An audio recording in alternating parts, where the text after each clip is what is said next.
Hi, it's MadCatter25. Since I've gotten into a lot of different fandoms, such as Vocaloid and Hitalia and Homestuck, and I'm going to be cosplaying as Carcat in Anime Boston 2014, I decided I would show you a tutorial to make horns. Although I've already made my Carcat horns, this is the final product. I'll give you a link to the post down below on my Tumblr. I have a friend who's going to be my Gamzee that is in love with Eridan, and I'm planning on selling a few horns that I make. And so I'm going to be making an Eridan set of horns. The first pair of horns that I really made was my Carcat horns, so forgive me if I'm wrong or mess up a lot of the time with my Eridan horns. So, things that you're going to need, first of all, a lot of clay. Like, that would be about the size 2, maybe, Eridan horns. I have this, and then this is like half of Sculpey, basically. So I already had a huge chunk when I missed it. So basically, you'll need a clay of your choice, but I chose Sculpey. It's oven baked clay in white. It's 1 3/4 pounds. And so you're gonna need maybe about half of a big chunk like this.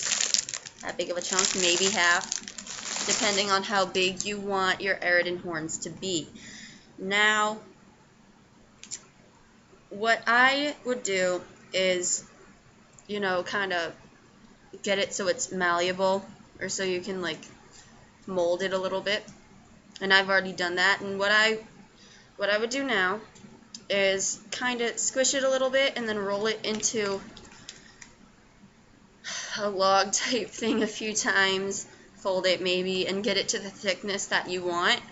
And when you get it to the thickness that you want to take an extra piece of clay and start messing with how you would fold it and how you would make it and stuff like that. And so you want to roll it out on the table such as this. And get it to the thickness you want, just about. What I do is I roll and I fold and I roll until I'm good with the thickness.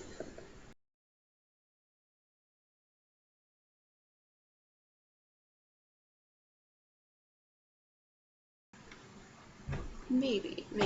That's my thickness, which is about, I don't know, maybe 1/2 inch thick. So what I'm gonna do is, oh no, I forgot my knife. Hold on. Sorry about that, I forgot my knife, and if you see anybody lurking around behind me, it's because we're changing out the screens for our slider door. Okay, so anyways, back to the tutorial. What I'm going to do is I'm going to cut it in about in the middle.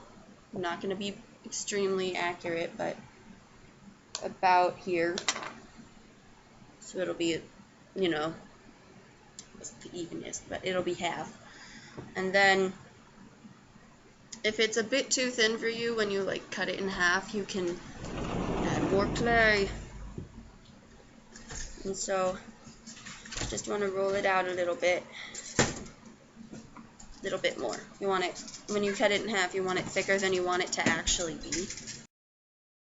So I'm gonna, you know, about there.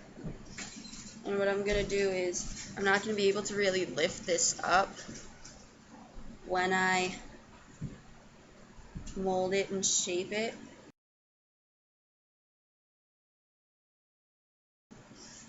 But I would recommend you have a reference picture of the horns that you want, or Eridan horns, on hand. Which I'm going to do right now. It'll be a lot easier if you do that. And so If you have a little bit too much on the end, you can just cut it off like this. Like, see, this is my basic Eridan horn shape. It'll be like that, basically. Yeah, and then you can round out the edge to make a point. Eridan's horns are not flat on the end. And since Sculpey is an oven baked dry clay, for every 1/4 of an inch of Sculpey, you want to set your, keep the horns in the oven for 15 minutes, and you set it, or you preheat it at 275 degrees. And when that's done, you put, for a 1/4 of an inch of Sculpey, like thickness, which I would say this is about a 1/2 an inch, you would put it in for 15 minutes. So I recommend a 1/2 hour for baking these. Don't go on me, this is just what I do. If you want to do like 20, 25, 15 minutes, whatever, go ahead. It's not my horns, they're yours. And maybe when my Eridan horns are done, I will make a tutorial on how I paint them. Okay? So, this is my first horn tutorial. I hope you liked it. Thanks for watching. Bye.